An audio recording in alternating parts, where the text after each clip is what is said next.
이 시간 우리 함께 하나님 말씀을 함께 찾겠습니다. 신약성경 사도행전 8장 1절에서부터 8절까지의 말씀입니다. 신약성경 200면 총 8절의 말씀인데 우리 또박또박 한 목소리를 함께 합독하도록 하겠습니다. 같이 함께 읽겠습니다. 사울은 그가 죽임 당함을 마땅히 여기더라. 그날에 예루살렘에 있는 교회에 큰 박해가 있어 사도 외에는 다 유대와 사마리아 모든 땅으로 흩어지니라. 경건한 사람들이 스데반을 장사하고 위하여 크게 울더라. 사울이 교회를 잔멸할새 각 집에 들어가 남녀를 끌어다가 옥에 넘기니라.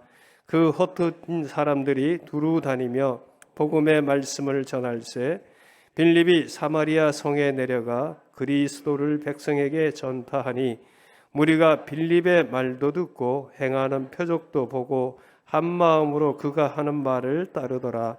많은 사람에게 불었던 더러운 귀신들이 크게 소리를 지르며 나가고 또 많은 중풍병자와 못 걷는 사람이 나으니 그 성에 큰 기쁨이 있더라. 아멘. 우리가 방금 함께 합독한 말씀을 가지고 흩어진 사람들이라고 하는 주제로 활천사 대표 되시고 창원 제1교회 담임 목사님으로 심호하고 계시는 우리 최준전 목사님 나오셔서 말씀 전하시겠습니다. 우리 함께 박수로 맞이하도록 하겠습니다.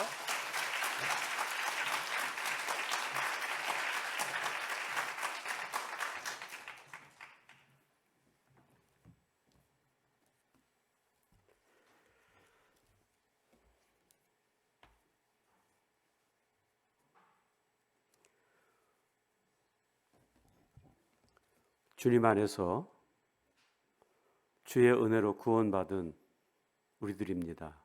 그래서 우리는 주님 안에서 한 형제 자매입니다.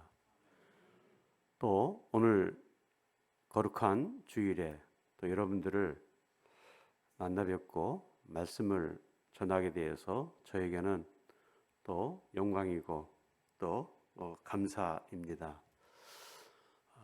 같은 교단, 그래서 또 동질감이 있는 것 같습니다. 또 우리 임성욱 목사님, 비록 지역은 다르지만 그래도 같은 영남에서 함께 또 사역을 감당하면서 어찌 보면 저하고 우리 목사님과는 조금은 공통점이 있는 것 같습니다. 어떤 일을 계획하면 그 일이 이루어질 때까지 끝까지 가는 스타일. 저희 교회가 아마 우리 대연교회보다 먼저 저희 교회가 먼저 건축을 시작을 했습니다. 그리고 그 이후에 저는 한 3년 늦게 시작한 줄 알았더니 오늘 목사님 말씀이 5년 우리 교회가 건축을 시작하고 그 5년 후에 여기 대연교회를 건축했다고 합니다. 아마 그 건축했던 나이도 아마 제가 그때 임 목사님 나이 때쯤 되지 않았을까. 그리고 함께 교단에서 일을 하면서 우리 대연교회가 교단에 많은 일들을 한 것을 저는 너무 잘 알고 있습니다. 오늘 우리 장로님께서 저를 소개해 주실 때에 활천 대표 사장입니다. 활천은 우리 교단의 자랑일 뿐만 아니라 우리 한국 기독교의 자랑입니다. 올해 활천은 99년의 역사를 맞이했습니다. 내년이면 활천 창간 100주년을 맞이합니다. 그래서 활천 앞에 항상 따라 붙는 말이 있습니다. 한국 기독교의 가장 오래된 잡지. 타교단에도 교단을 대표하는 그런 신학 잡지들이 많이 있지만 100년의 역사를 가진 기독교 잡지는 저희 성결교회의 활천이 가장 오랜 역사를 가지고 있습니다. 그래서 활천은 우리 교단의 모든 탄생 역사와 함께 또 기쁘고 즐거운 역사, 또 정말 힘든 역사 속에서도 우리 활천은 함께 우리 성결교회와 함께 했습니다. 일제 탄압에 의해서 우리 활천이 폐간이 되는 아픔도 겪었습니다. 1943년 우리 성결교회가 재림 신앙에 위배된다는 그것을 가지고 1943년에 우리 성결교회가 해산이 되었습니다. 그러기 앞서 2년 전에 활천이 먼저 폐간이 되었습니다. 그래서 우리 활천에서 재림에 대한 신사참배에 대한 반대의 글을 썼기 때문입니다. 또 6.25 전쟁이 일어나서 부산 피난 시절에 그때에도 잠깐 우리 활천이 어쩔 수 없이 폐간된 그 시간들 외에는 활천은 지금까지 잘 이어왔습니다. 그것은 우리 교단의 모든 교회들과 성도님들의 기도와 관심이었습니다. 먼저 여러분들께서도 우리 활천에 많은 관심과 또 기도해 주심을 감사를 드립니다. 오늘 제가 우리 임 목사님에게 오늘 설교 부탁을 받았을 때 그 전화를 받고 이제 끊고 나서 많은 생각을 했습니다. 왜냐하면 목사님, 오늘 저희 교회에 선교 헌신 예배를 드리는데 오셔서 설교해 주십시오. 선교 헌신 예배? 저는 한 번도 들어본 적이 없습니다. 여러 개의 초청을 받아서 설교를 했지만 주로 대부분이 연초에는 직원 헌신 예배, 그 다음에 남전도회 헌신 예배, 여전도회 헌신 예배, 그게 주를 이루지 않습니까? 근데 선교 헌신 예배? 한 번도 들어보지 못한 정말 신선한 충격이었습니다. 그리고 오늘 예배 현장에서 찬양하는 여러분들을 보니 저는 우리 교회 찬양만 잘하는 줄 알았더니 오늘 찬양 리더 하시는 그분, 그 체력은 크지 않은데 그 울림통이 얼마나 큰지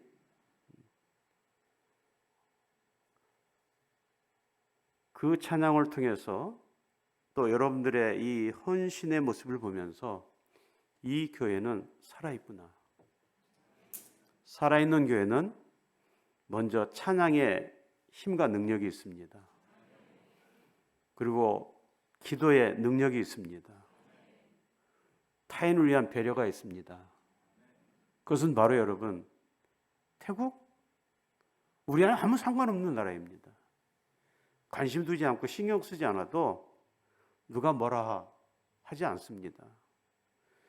여러 민족을 위해서 이런 그 선교의 헌신을 한다는 것은 참 놀라운 사실이었고 제게도 참 놀라운 어떤 감동으로 다가오게 되었습니다. 여러분, 우리 기독교는 순교의 역사 속에서 꽃을 피웠습니다. 그저 좋은 토양에서 우리 교회가 여기까지 온 것이 아닙니다. 기독교 2000년의 역사는 피해 역사이고 순교의 역사 속에서 우리 교회가 여기까지 왔습니다. 오늘 봉독해드린 본문의 말씀은 그 엄청난 고난 속에서도 구하지 않았던 초대교회 성도들의 다이나믹한 선교의 역사가 기록되어 있습니다. 여러분, 이 고난 속에서 그들이 쉬지 않고 그 박해를 피해서 흩어진 그 지역에서 그들이 복음을 선포했습니다. 지금 여러분, 오늘 본문의 말씀은 우리들에게 참 굉장히 순기능적인 그런 말씀을 기록했지만 예수님을 십자가에 못 박아 죽게 만든 사람들이었습니다. 하나님의 아들 예수 그리스도를 십자가에 못 박은 사람들입니다. 그 사람들이 무슨 짓을 못하겠습니까? 예수님의 십자가 처형 이후에 오늘 스데반 집사의 죽음이었습니다. 스데반 집사의 죽음 이후에 나타난 현상입니다. 오늘 1절부터 3절까지 말씀은 어떤 희망도 찾아볼 수 없는 절망밖에 없는 말씀입니다. 여러분, 오늘 1절 말씀에 보면 사울은 그가 죽임당함을 마땅히 여겼다고 그랬어요. 그리고 그날의 예루살렘에 큰 박해가 있었다. 큰 박해라 말합니다. 또 스데반을 장사하고 경건한 사람들이 크게 울었다라고 말합니다. 또 교회를 진멸하기 위해서 각 집에 들어가서 예수 믿는 사람들을 끌어다가 옥에 넘겼습니다. 그냥 박해가 아닌 잡히면 죽는 그런 상황이었습니다. 오늘 3절까지 말씀만 본다면 절망할 수밖에 없습니다. 그런데 하나님은 이 절망을 새로운 선교의 역사로 인도해 주셨습니다. 스데반 집사의 죽음은 초대교회의 역사를 획기적으로 전환하게 만드는 역사의 변곡점이 되었습니다. 예수 그리스도의 대속의 죽음과 계속된 스데반 집사의 그 죽음은 초대교회 성도들에게 무엇을 알게 했습니까? 그것은 무저항이었습니다.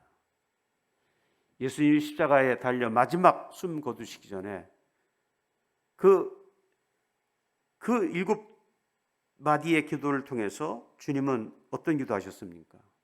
아버지여, 저들이 알지 못하여 저지른 죄이오니 저들의 죄를 사하여 용서해 주십시오.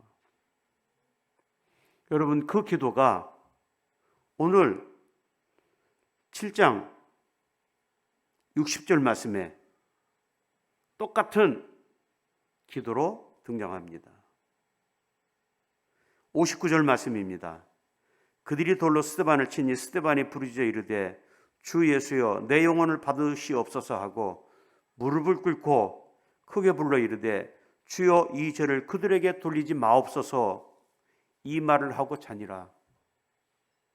죽었다고 성경 기록하지 않습니다.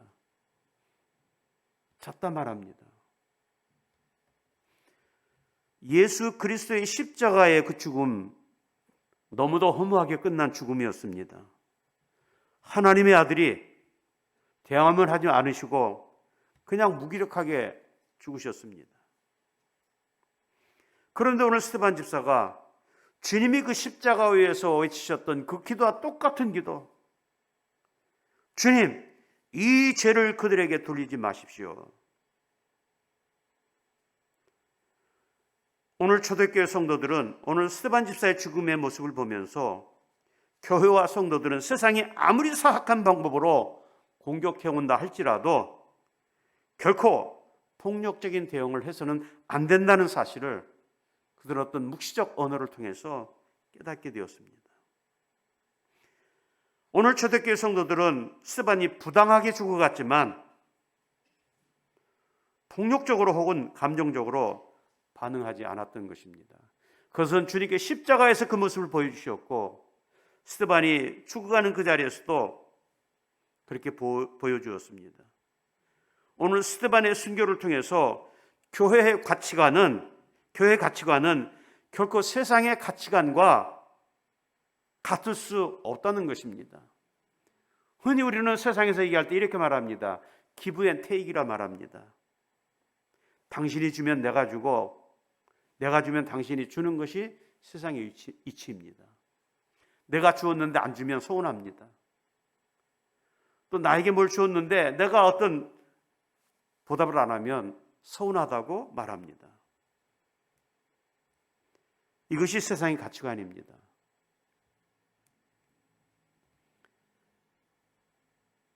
이런 고통 속에서 오늘 말씀해 보면 이제 4절 이하의 말씀으로 가면 전혀 다른 상황으로 바뀌어집니다.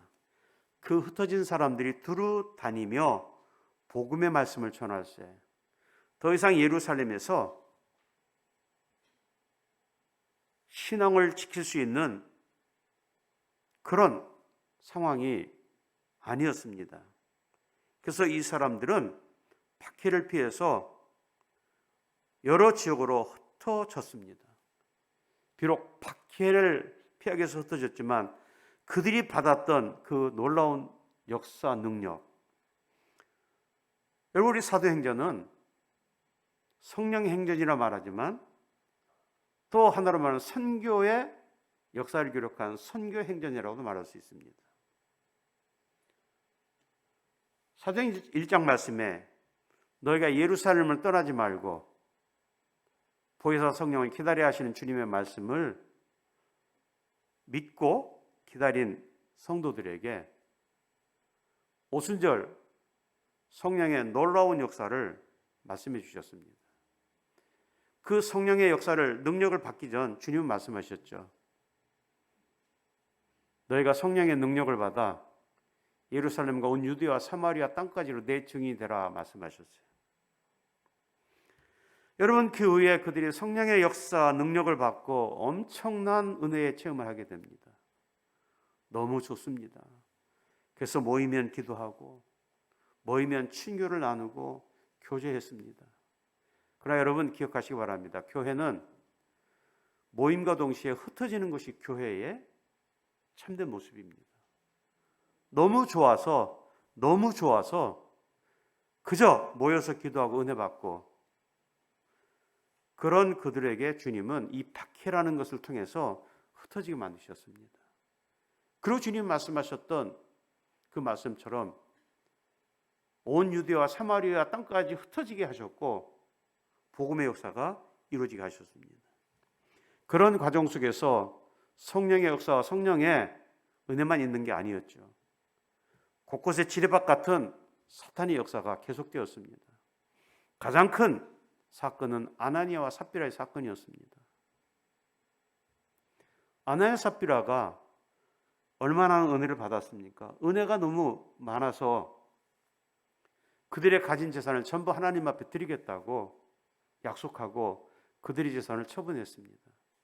그런데 문제는 하나님 앞에 약속했던 그 모든 재산을 드리지 않고 일부를 숨겨놨던 것입니다. 여러분, 드리지 않아도 약속하지 않으면 됐습니다. 그런데 왜 하나님은 일부라도 드린 그들을 왜 그렇게 심판하셨을까?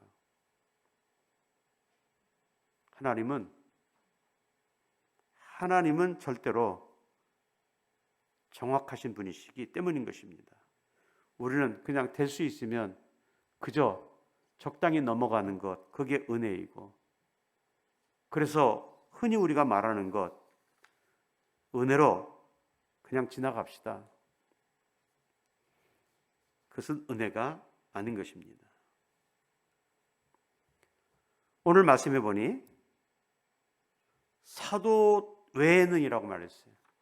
그러니까 많은 성도들은 그 흩어져 복음을 전했고 사도들은 흩어지지 않았다 이렇게 말씀하고 있어요. 흩어진 사람들이 두루다니 복음의 말씀을 전할 때 빌립이 사마리아 성에 내려가 그리스도를 백성에 전파하니 무리가 빌립의 말도 듣고 행하는 표적도 보고 한마음을 하는 말을 따르더라 말씀합니다. 오늘 사도 외에는 이라고 말했어요. 사도들은 예루살렘을 떠나지 않고 끝까지 지켰다 말씀하고 있습니다. 성경학자들은 여러 가지 이야기를 합니다. 왜 사도들이 피신하지 않았을까? 체면 때문이었을까? 그럴 수도 있겠습니다. 그러나 오늘 본문의 말씀을 더 깊이 들어가 보면 이렇게 우리는 이해할 수 있습니다. 그 주님의 제자들이 예수님이 그 겟세마네 동산에서 그 군인들에게 끌려가실 때 그들은 그 자리를 피신하고 도망갔습니다. 주님이 부활하신 후에 그들이 얼마나 주님 앞에서 잘못된 행위였는가를 그들은 깨닫게 됩니다.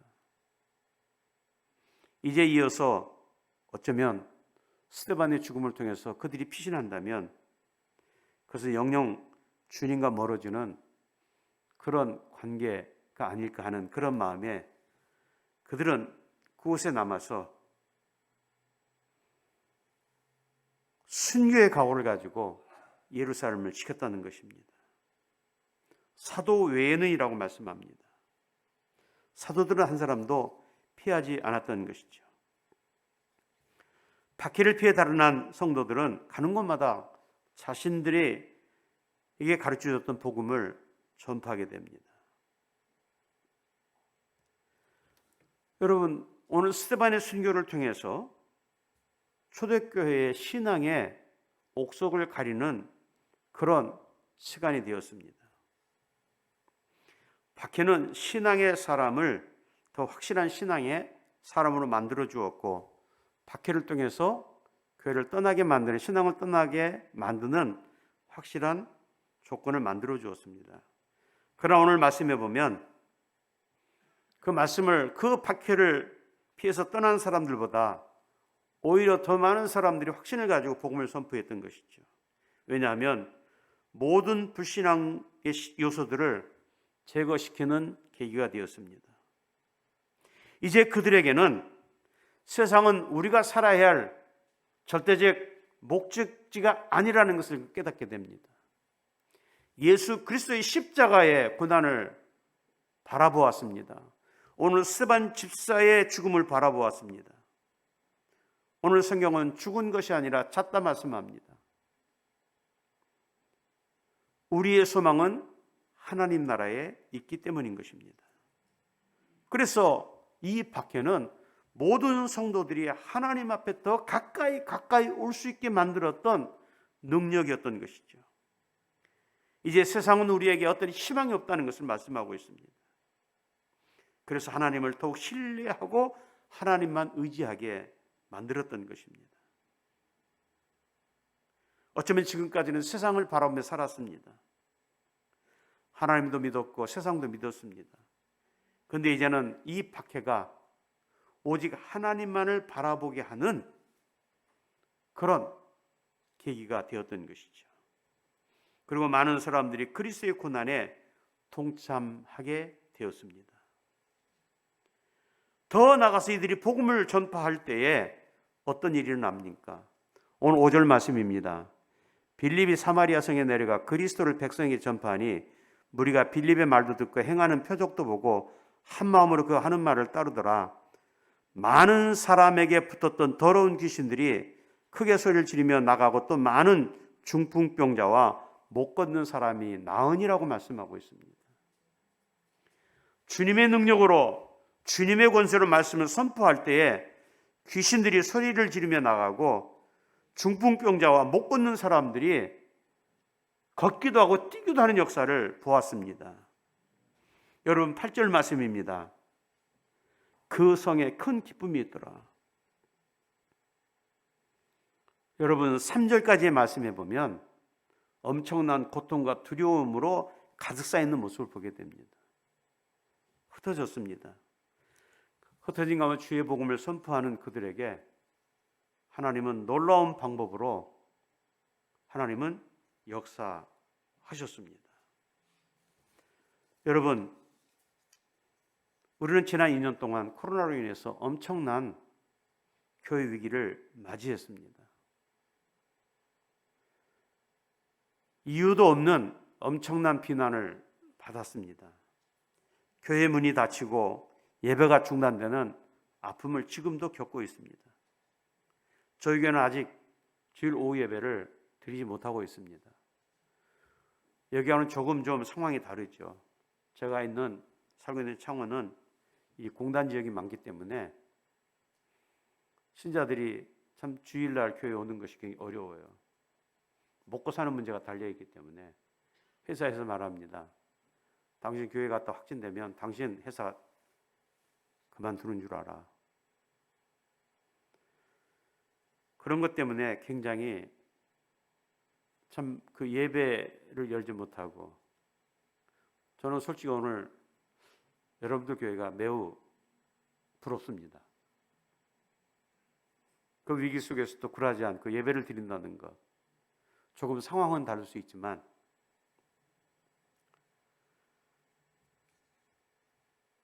여러분, 예루살렘 교회 박해 사건은 우리에게 교훈하는 목적이 무엇입니까?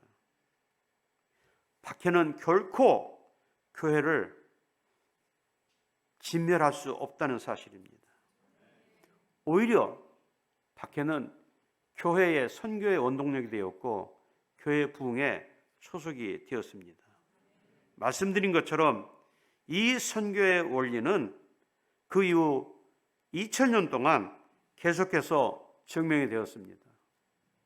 여러분, 교회는 언제 강해졌습니까?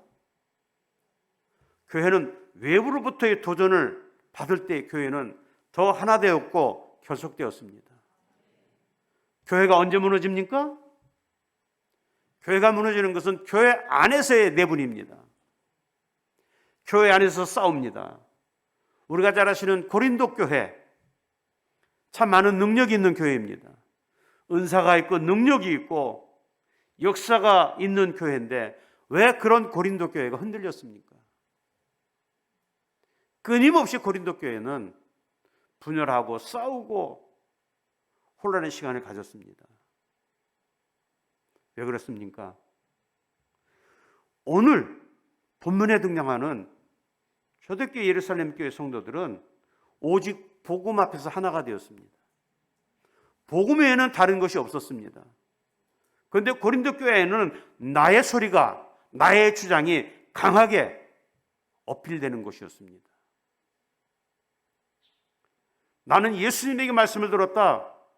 무슨 소리냐? 나는 바울에게 말씀을 들었다. 나는 베드로에게 말씀을 드렸다. 그래서 파당을 짓고, 그래서 누구에게 말씀을 배웠고 들었냐에 따라서 우리가 더 원조다라는, 아마 원조라는 말이 그때 생기지 않았는가 생각해 봅니다. 여러분, 교회는 불평과 원망이 나오면 교회는 그냥 주저앉게 됩니다. 저는 지난 2년 동안 우리 모든 목회자 여러분들이 정말 교회 회복을, 예배 회복을 위해서 기도 많이 하셨을 거예요. 문득 그런 생각이 어느 날 기도하면서 그런 생각이 듭니다. 이것은 제 개인적인 생각이에요. 신천지의 확진자를 통해서 많은 믿지 않는 사람들은 신천지가 정통교회인지 이단교회인지 알지 못합니다. 신천을 통해서 확진자가 늘어나면서 교회들은 그저 다시 덤태기를 쓰면서 욕을 먹었습니다. 왜 그랬을까? 여러분, 우리 이것을 하나의 말씀으로 들어가 보면 성령님은 변하지 않으시는 분이에요. 우리 하나님은 절대 변하지 않는 하나님이십니다. 그런데 마귀는 항상 변하죠. 그러니까 신천지를 이용해서 한국교회를 교란시켰던 것이죠. 자기 편인 신천지, 자기들 편이잖아요. 사탄의 편을 보면. 그런데 우리 교회를 진멸하기 위해서 자기 편인 신천지를, 그들의 만행을 온 세상에 드러내 놓았습니다. 그래서 교회를 무너지게 만들려고 계략을 세웠지만 여러분, 지난 2년 동안 우리 교회가 힘들었습니다. 그러나 저는 분명히 여러분들에게 말씀드리고 싶습니다. 앞으로 우리 한국교회는 더 강해질 것이다. 비록 숫자는 줄어들지라도 교회는 이제 더 많이 기도할 것이고 교회의 본질을 향하여 나아갈 것이라고 저는 확신합니다. 저희도 목회를 하면서 저나 우리 부교육자 역시도 정말 교회 잘 안 나오는 30%의 모든 열정을 쏟았어요. 열정을 쏟았어요. 근데 안 되더라고. 70%는요 그냥 신방 안 해도, 또 제가 언제 신방할까요? 그러면 목사님, 저는 신방 안 해도 돼요. 목사님의 손길이 필요한데 가서 그들을 돌보시고 그들을 케어해 주세요. 제가 저희 교회 부임한 지 이제 28년 됐습니다. 28년 동안 대신방 외에는 한 번도 개인적인 신방을 안 해본 가정들이 참 많은 것 같아요.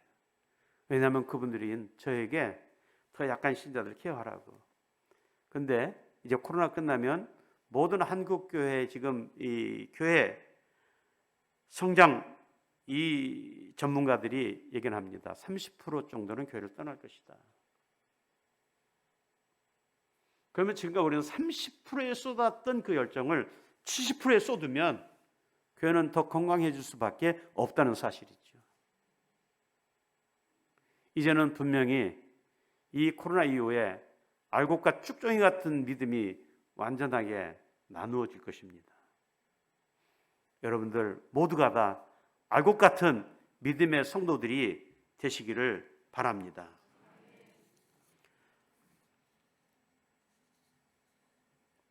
여러분 오늘 이제 결론, 그 성에 큰 기쁨이 있더라.